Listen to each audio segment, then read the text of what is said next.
Bom dia, ou boa tarde, ou boa noite, né? Vai depender muito do horário que vocês vão assistir esse vídeo.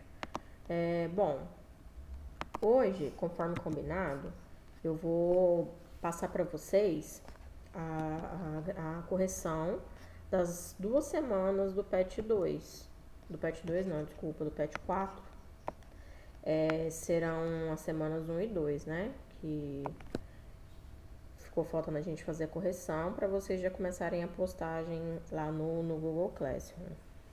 Então, esse PET ele vem falando sobre comunicação, né? Vem falando sobre comunicação síncrona e assíncrona, que eu vou comentar com vocês um pouquinho daqui a pouco também. Então, é algo que faz bem parte mesmo do cotidiano, da vida de vocês, que vocês utilizam todos os dias. Então, eu acredito que vai ser bastante útil, né? Bastante interessante para que vocês possam levar para a vida mesmo. Nossa primeira semana. Bom, ele inicia assim o PET, né? Olá, pessoal, como vocês estão? Espero que estejam bem saudáveis. Neste PET vamos falar um pouquinho sobre as diferentes formas de se comunicar. Com as mudanças advindas do mundo digital, mudamos também a forma de interagirmos. Se antes precisávamos estar frente a frente para bater aquele papo, hoje podemos nos comunicar de forma muito dinâmica através das redes sociais, utilizando letras, números, sons, imagens e uma infinidade de outros recursos. Qual tem sido o principal meio de você se comunicar com seus colegas, parentes e agora mais do que nunca com as pessoas distantes? Então, de fato, ultimamente, né, nos últimos tempos, nós temos utilizado cada vez mais a internet para se comunicar com as pessoas. Então, principalmente agora nesses tempos de pandemia, o nosso maior, eu diria que o maior meio de comunicação mesmo com as pessoas são as redes sociais, os aplicativos de mensagem, as chamadas de vídeo, enfim. Essas coisas que nós temos utilizado, que vocês devem utilizar bastante também. E aí eu trouxe um exemplo aqui, né? Veja este exemplo de uma comunicação virtual. Então, colocou aqui um texto com bastante emojis, né? Que tal irmos para a praia, aproveitar o sol, nadar, andar de bicicleta, namorar? Quando puder me responder, quando puder me responde, porque vai ser top. Outra coisa, quer pizza hoje? Depois tomar um café em casa? Assim te dou o seu presente atrasado, porque eu te amo. Vai ser top. Acho que é comer macarrão, né? Com você hoje. Aí os emojis de carinha de coração, enfim. E esse é um tipo de comunicação que a gente consegue entender, né? Apesar de ele estar recheado, assim, de imagens, ele é bastante interessante pra gente entender, a gente usa muito, né? Não, às vezes, não tanto nessa intensidade, né? Com essa intensidade. Mas que a gente utiliza, sim, os emojis na nossa comunicação, acredito que todos. E aí vem as perguntas, né? Umas perguntinhas assim bem tranquilas mesmo, que foi essa da primeira semana. E bastante pessoais também, né? Eu até coloquei umas aqui que são respostas pessoais, mas coloquei exemplos de respostas como que vocês poderiam colocar aí no PET de vocês. Então a pergunta 1 dizia assim, ó, onde podemos encontrar esse tipo de texto? O texto que foi visto antes, né? Então eu coloquei aqui os aplicativos de mensagem e as redes sociais, né? Que onde a gente vai utilizar os emojis, né? Número 2. Com que frequência você utiliza emojis para escrever uma mensagem? E essa resposta é muito pessoal, né? Eu coloquei aqui a minha opinião, né? A forma com que eu utilizo os emojis. Então, eu não utilizo naquela intensidade daquele texto lá, que a gente acabou de ler, né? Mas eu utilizo geralmente para despedir, né? Então, eu coloquei que eu utilizo emojis somente em caso de despedida, mandar beijos, abraços, até logo. Eu sempre coloco a mãozinha do tchauzinho, né? O beijinho, o carinha piscando, enfim. Mas isso aí é muito pessoal de cada um. E aí cada um coloca conforme o tanto, a quantidade que utiliza, tá? E em que situação utiliza. A questão 3 diz assim, que recursos a pessoa que escreveu o texto utilizou? É bem óbvio, né? Mas tá lá que além das palavras, obviamente, a pessoa lá utilizou os emojis.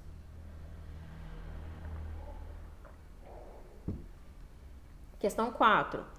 Você considera que uma imagem vale mais do que 1000 palavras? Justifique. Coloquei aqui a resposta pessoal, tá? Porque é muito pessoal de cada um. Mas eu coloquei aqui uma opção de resposta, né? Acredito. Ai, ficou tampado aqui com o negócio do webcam. Deixa eu abrir aqui pra eu conseguir ler. E nem assim não vai dar. Eu coloquei assim, ó. Acredito que varia muito em relação ao que a pessoa precisa expressar. Muitas vezes uma imagem traduz o que as palavras não conseguem e vice-versa, né? Então eu coloquei dessa forma. Então depende muito do que você vai falar, mas sim, pode-se utilizar uma imagem e essa imagem pode falar mais do que algumas palavras. Então em alguns momentos a gente utiliza uma imagem porque somente uma imagem vai conseguir expressar a nossa emoção, né? Aquilo que a gente quer passar no momento para a pessoa. E às vezes somente com palavras você não consegue expressar isso. Então, as imagens, os emojis, né? As figurinhas, elas estão aí para isso. A pessoa que escreveu a mensagem teve resposta? É comum as pessoas não responderem as mensagens? Aí eu coloquei aqui, ó, caso a pessoa tenha tido alguma resposta, não foi mostrado na imagem, né? Então, para nós lá não apareceu qual foi a resposta. Se ela teve alguma resposta, pra gente não foi mostrado. Então, não, né? Ela não teve resposta. Mas eu coloquei dessa forma aqui, só porque realmente não apareceu pra gente a resposta da pessoa. E na segunda aqui, ó, é comum as pessoas não responderem as mensagens? Aí eu até coloquei uma questão também bem pessoal, né? Porque é algo que acontece comigo, mas que algumas pessoas não têm esse hábito. Então eu coloquei, ó, muitas pessoas não respondem mensagens enviadas por aplicativos. Eu, particularmente, acho falta de educação. E mesmo que brevemente, ou até mesmo com um simples emoji, procuro responder todas as mensagens que recebo. Então, eu acho que hoje em dia, você não responder uma mensagem que a pessoa te mandou, né? No WhatsApp, no Facebook, no Instagram, eu, Nayara, tá? Considero como falta de educação. É a mesma coisa que uma pessoa passar na rua te cumprimentar e você não responder, né? Porque é um meio de comunicação muito usual hoje em dia. Então, eu acredito que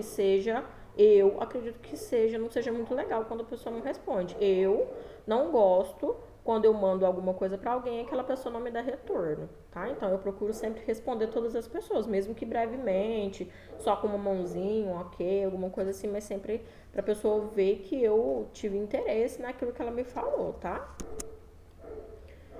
E aí vem um texto aqui, né? Comunicação assíncrona. A verdadeira razão pela qual os trabalhadores remotos são mais produtivos. Muitos estudos sobre trabalho remoto, como os feitos por Inc.com, Cisco e Harvard, deixam uma coisa clara. Os trabalhadores remotos são mais produtivos do que os colegas de escritório. O que não está totalmente claro é o porquê. Sim, as pessoas ganham tempo de volta e sanidade, evitando deslocamentos na hora do rush. Eles evitam as distrações do escritório. Eles recuperam uma sensação de controle sobre os seus dias de trabalho. Eles têm mais tempo para se dedicar à família, amigos e hobbies.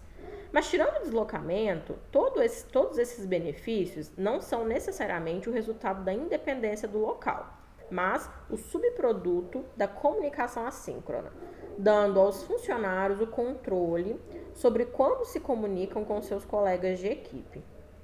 Muitos líderes de empresa estão se perguntando se devem adotar o trabalho remoto. Muito poucos estão se perguntando se deveriam adotar um estilo de trabalho mais assíncrono. Embora eu ache que o trabalho remoto seja o futuro, acredito que a comunicação assíncrona é um fator ainda mais importante na produtividade da equipe, independentemente de sua equipe ser remota ou não.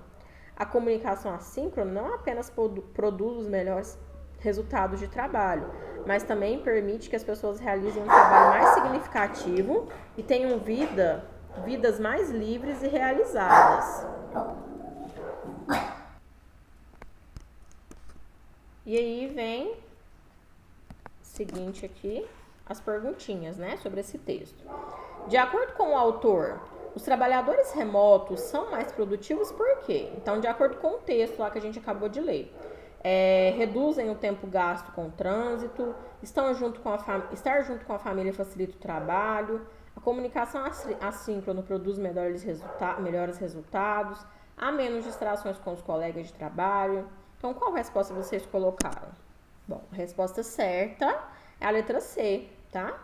A comunicação assíncrona produz melhores resultados. Então ele até fala, ele até cita lá, né? O tempo gasto com trânsito, estar junto da família, menos distrações. Porém, ele fala que não é só por tudo isso, mas sim porque esse tipo de comunicação assíncrona produz os melhores resultados. Então, por isso a resposta é a letra C e não nenhuma das outras três, tá? Próximo, na frase, eles evitam as distrações do escritório. O pronome eles se refere aos. Ao que está se referindo o pronome eles? Aos grandes empresários, aos muitos estudos, aos trabalhadores ou aos meios de comunicação? Então, qual a resposta que você colocou? A resposta certa é a letra C, tá? Se refere a trabalhadores. Quem são eles que evitam as distrações? São os trabalhadores, tá? E a próxima aqui, ó. No fragmento, embora eu ache que o trabalho remoto seja o futuro, acredito que a comunicação assíncrona é um fator ainda mais importante na produtividade da equipe, independentemente de sua equipe ser remota ou não. O papel do narrador neste fragmento. O papel do narrador, a pessoa que está narrando esse texto. O que ele evidencia? Letra A, que o narrador é um narrador neutro, que não declara sua preferência. B, ele é um jornalista que narra os fatos sem colocar sua posição. Letra C, ele é um espectador que não deixa o leitor perceber sua presença. Ou letra D, ele é um narrador que transmite seu ponto de vista e participa da narrativa. É meio óbvio também essa, né, gente? Como ele tá dando uma opinião dele aqui própria, então ele é um narrador que transmite o seu ponto de vista e participa da narrativa, tá?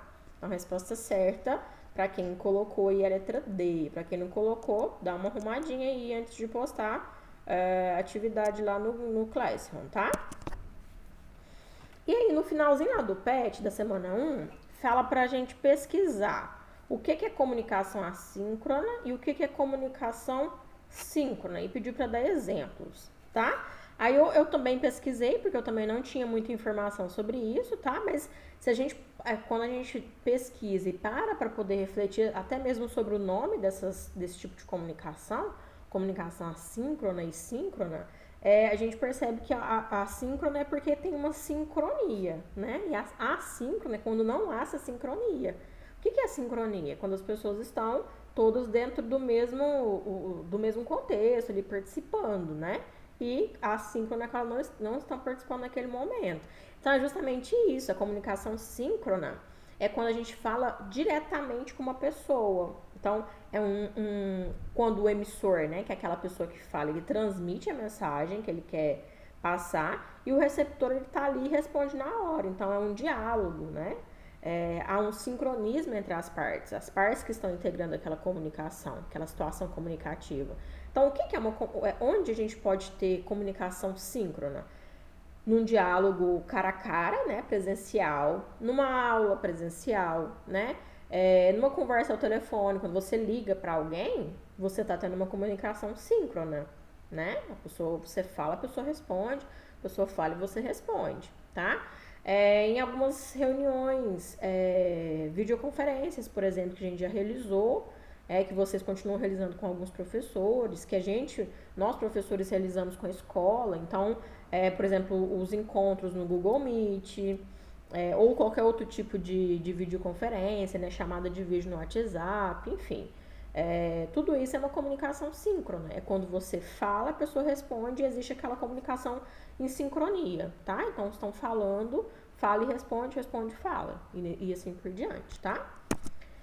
Já a comunicação assíncrona é o contrário, né? Então, é quando os participantes daquela situação comunicativa, eles não estão falando de maneira direta um com o outro. Então, a pessoa fala, né? O emissor transmite a mensagem, só que o receptor, ele não precisa necessariamente responder naquele momento, tá? Ele tem um tempo, ele vai responder conforme o tempo que ele tem, né? Conforme a disponibilidade que ele tem. Ele não precisa responder aquele chamado ali na hora. Então, quando você, por exemplo, recebe uma mensagem no WhatsApp, a mensagem pode ficar lá por dias, né? Eu conheço pessoas que não respondem nem o WhatsApp todo dia. Vê lá e a hora que tiver um tempinho, pega e responde. Então, não há necessidade de você pegar e responder na hora, tá? Você pode responder depois, quando você tiver tempo. Então, é um e-mail, um WhatsApp ou qualquer outro tipo de aplicativo de mensagem, uma SMS, uma mensagem mandada lá no Facebook, no Messenger, ou no Direct, no Instagram, enfim. Que você não precisa responder na hora, tá bom? Essa é a comunicação assíncrona, beleza? Certinho?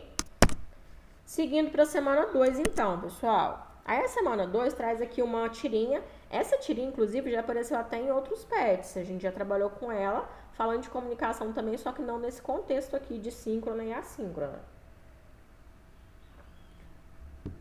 Então, diz assim, ó, em nossa última aula, falando sobre as diferentes formas de comunicar. Vimos que a comunicação no meio virtual pode acontecer de forma assíncrona ou síncrona.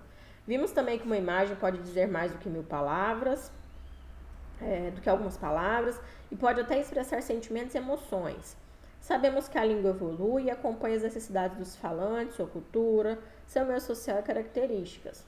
As variações linguísticas constituem a diversidade social e cultura de uma sociedade. Precisamos tomar alguns cuidados para não exagerar e correr o risco de não sermos entendidos.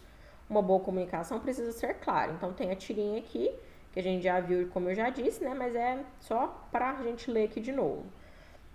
Tive uma ideia. Vou pedir ajuda ao meu sobrinho para entender o tal acordo. Parece a molecada moleza. Estão aprendendo agora, não tem vícios da gente que já usa as antigas regras faz tempo. Olá, sobrinho, beleza? Por acaso você está dentro das regras do acordo ortográfico? Fala, tio, beleza? Acho que não é difícil, não. Passa aqui em casa que nós aprende junto. Hahaha, dá tipo uma risadinha, né? Aí o tio, melhor pensar em outra coisa.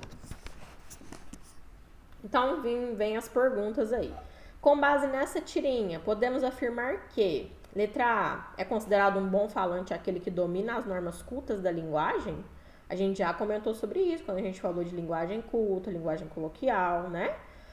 Os mais jovens têm a oportunidade de aprender todas as variedades da língua portuguesa? Será que só os mais jovens mesmo, né? O uso indiscriminado de abreviações podem ajudar no entendimento da comunicação. Letra D, a variação das línguas não é um fenômeno exclusivamente linguístico, mas também um fenômeno social. Então, gente, isso aqui igual a gente falou na época das variações, né? Dos tipos de variações linguísticas que existem. As variações, então a resposta certa é a letra D, né? Porque ela não é só um fenômeno linguístico, mas sim um fenômeno social. Nesse caso ali da tirinha, varia muito com a idade, né? Com o meio social que aqueles falantes ali participam, fazem parte da sua vida, tá? Então, principalmente no caso da idade. Mas também, então, desculpa, a letra D, então, a variação das línguas não é um fenômeno exclusivamente linguístico, mas também é um fenômeno social, por isso essa é a resposta certa. Questão número 2. Qual era o problema inicial do tio da tirinha? Então, lá no início, qual que era o problema que o tio tinha? Ele queria o quê? Ele estava com dificuldade para entender as regras do novo acordo, do novo acordo ortográfico, né? Ele queria descobrir, ele estava com essa dificuldade, e aí, por que ele então resolveu mandar uma mensagem pro sobrinho, né? Ele pensou, ele é mais jovem, né? Ele não tem tanto vício, então ele vai conseguir me explicar melhor, né? Mas será que o tio estava certo? Aí vamos lá, questão 3. Por que o tio não entendeu o que o sobrinho escreveu? Porque o sobrinho, a resposta certa, então, tá? Porque o sobrinho usou excessivamente a linguagem. Esqueci o que eu coloquei aqui, gente.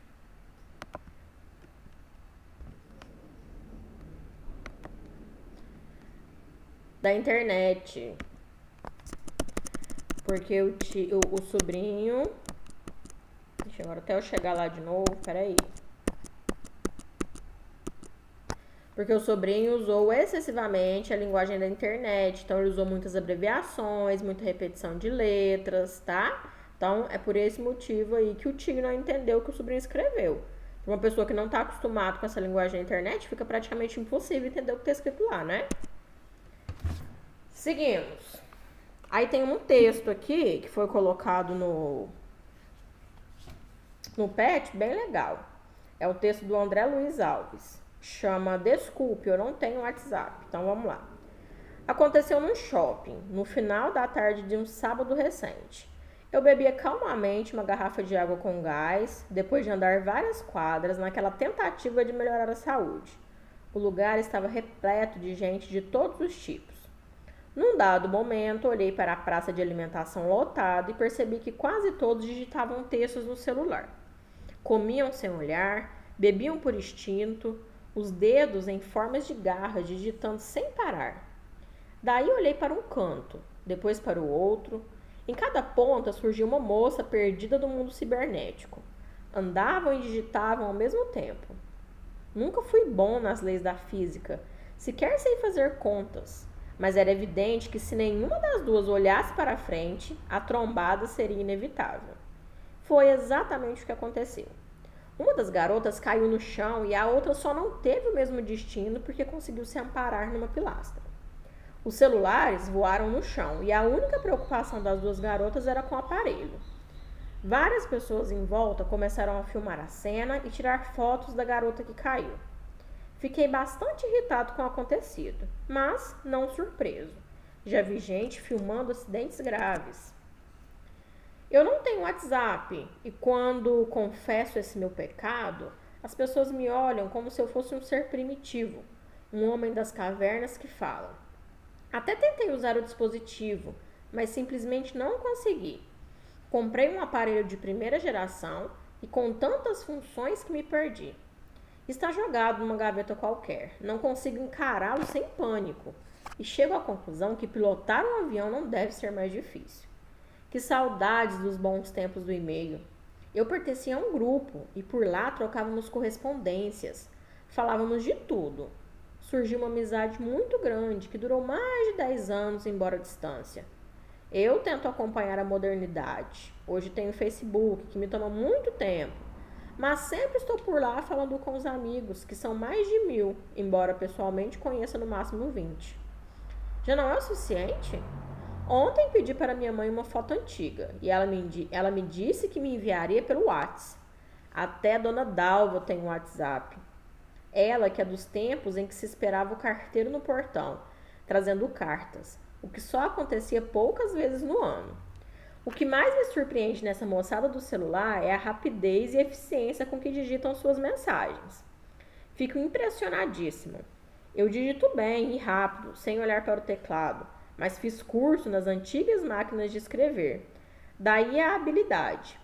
Mas esses jovens nem sabem o que foi o sistema QWERTY e ainda assim digitam sem parar. Embora com medo de perder o encanto com coisas naturais, o dia de ar puro, a noite de lua e estrelas que cintilam, não pretendo desistir. Vou comprar um celular mais acanhado, daqueles que a gente fala, recebe mensagens e que tem o WhatsApp. E então vou sair digitando feito maluco, o dia todo, a noite inteira, até aprender. Aí tem uma frase aí que tá tampada. Ah, me aguardem. Me aguardem, é a frase. E aí, gente? Ai, peraí. E aí tem esse texto, depois tem umas perguntinhas sobre esse texto, tá? Então, a número 1 diz assim: esse texto pode ser classificado como? O que que é? Uma fábula, uma lenda, uma crônica ou um romance? A gente não conseguiu, né? Não teve tempo de falar sobre os gêneros textuais antes do início da pandemia, mas eu acredito que vocês tenham visto isso em anos anteriores. Então, esse texto é uma crônica. Crônica, gente, são textos que relatam, é um texto narrativo que traz aí alguma coisa sobre o cotidiano, tá? Pode ser uma situação engraçada, uma situação surpreendente, mas geralmente esses textos que falam assim de coisas que aconteceram no dia a dia são crônicas, tá? Então, esse é uma crônica. 2. A crônica se caracteriza por ser um gênero. Eu acabei dando a resposta, né, no anterior. Mas a letra A diz assim: é um gênero narrativo marcado pela brevidade, narra fatos históricos em ordem cronológica e acontecimentos cotidianos. Ele é informativo com o objetivo de informar o leitor. Ele é poético com estrofes e versos. Ou ele é narrativo onde os personagens geralmente são animais que possuem características humanas. Então, como eu até falei lá, né, a resposta certa é a letra A. Ele é narrativo, ele é breve, tá? Narra fatos históricos, geralmente em ordem cronológica, né? Contando como os fatos aconteceram até dado momento. E geralmente acontecimentos cotidianos, né? Questão número 3. Qual é a crítica que o autor faz para as pessoas que estão no shopping? Lá no texto, gente. Então, ele fala que as pessoas se desligavam do mundo real e se conectavam no mundo virtual. Então, ele fala lá, ele critica que as pessoas estavam todas sentadas, andando, todas mexendo no celular, né? Então, elas não estavam voltadas para o mundo real, mas sim para o mundo virtual. Questão número 4. Em qual momento do texto o autor se surpreende com o uso do WhatsApp? Quando ele acha um absurdo que todo mundo tem um WhatsApp menos ele, é quando ele percebe que até a mãe dele tinha e sabia usar o aplicativo, mas ele não. Então, é quando ele se surpreende, tá? Questão número 5. Qual era o medo do autor? Por que então que ele não tinha essas coisas? Porque ele tinha medo de perder o contato com as coisas naturais. Tá lá no finalzinho do texto, tá? Ele fala que ele tinha medo de perder o contato com as coisas naturais da vida. E questão 6. Por que o autor afirma que as pessoas me olham como se eu fosse um ser primitivo, o homem das cavernas que fala? Por quê, gente? Porque hoje em dia, atualmente, todo mundo tem um WhatsApp, né? Então era por ele não saber utilizar uma ferramenta, que hoje é muito comum. Então todo mundo hoje em dia tem um WhatsApp. Então, às vezes até a gente perguntar para uma pessoa, fulano não tem um WhatsApp? Ah, mentira, não quis foi passar o número, né? Porque praticamente todo mundo tem um WhatsApp. Então, por esse motivo, tá? E aí, no final, colocou assim, ó, uma dica, né? A comunicação pelo meio virtual está cada vez mais comum. Entretanto, algumas pessoas não conseguem manter uma relação amigável com respeito ao outro. Veja no texto a seguir algumas dicas de etiqueta. Então, tem dicas de etiqueta no WhatsApp. Limitar seus assuntos para qual o grupo foi criado. Então, por exemplo, eles criam um grupo lá de escola. E aí a pessoa começa a mandar bom dia, boa tarde, boa noite, mensagem corrente, um monte de coisa aleatória, vídeo de acidente, foto de não sei quem, enfim. Aí é deselegante, né? Assuntos políticos, religiosos, futebolísticos são polêmicos e estritamente pessoais, por isso só devem ser tratados no privado, nunca em grupo. Você discutir política, né? Discutir futebol, discutir questão religiosa em grupo do WhatsApp vai dar problema, tá? Correntes, campanhas, boatos de internet não interessam a grupos profissionais. Então, grupos profissionais, grupos de escola, essas coisas não devem ser compartilhadas, mas sim grupos de bate-papo, né? Grupos de descontração. O que parece divertido, engraçado ou interessante a você, nem sempre é de interesse do grupo, envie no privado. Então, às vezes, você acha que alguma coisa é legal, interessante, aí você decide mandar no grupo, mas precisa dar uma filtrada, né? Ver realmente se aquilo ali precisa ser enviado naquele grupo ou se pode ser mandado no privado para alguém. Fotos e vídeos somente se diretamente relacionados ao tema do grupo. Então, não ficar enviando aí em grupos do WhatsApp fotos de coisas que não tem nada a ver com aquele grupo ali, tá? Na dúvida, envia no privado. Então, se você ficar com dúvida se tá certo, se não tá certo, se deve ou não deve mandar, então manda no privado ao invés de mandar no grupo, tá? Não envie cumprimentos isolados, como bom dia, boa tarde ou boa noite. Então, do nada, a pessoa vai lá e manda bom dia, boa tarde, boa noite, nunca mais fala nada no grupo. Só sabe mandar isso, né? Grupo de família é cheio dessas coisas. Enfim, seguimos aqui. No finalzinho lá, ele pergunta: você já vivenciou algum constrangimento em grupos de WhatsApp ou redes sociais? Imagine que você tem que criar um grupo com os colegas da sua sala. Aí tem que propor algumas regras. Registre aqui e compartilhe isso com os seus colegas. Eu até coloquei aqui, ó, regras do grupo do primeiro ano. Então, são as regras que a gente deve seguir no grupo do WhatsApp. Proibido qualquer assunto que não seja relacionado com a matéria. Seja claro e objetivo em suas mensagens. Proibido qualquer tipo de ofensa ou discussão no grupo. Evite usar abreviaturas. Proibido compartilhar vídeos ou imagens de conteúdo impróprio, violento, ofensivo. Proibido compartilhar memes, gifs, emojis, imagens, correntes, fake news, vídeos ou qualquer outro tipo de conteúdo que não tenha fins educacionais e que carreguem o grupo, né? Já lá chegar no grupo tem aquele monte de foto. E não é permitido adicionar membros que não façam parte do grupo de estudos. Então, aqui foi um exemplo, tá, gente? De regrinhas para um grupo do primeiro ano, que seria o grupo de vocês, da turma, tá? Eu coloquei aqui como exemplo que vocês podem copiar, vocês podem criar novas regras, fica bem a critério de vocês, certinho? Então é isso, correção da semana 1 e correção da semana 2 feita com sucesso, tá? Vou enviar depois lá o link para vocês assistirem. E até a próxima, até semana que vem, tá?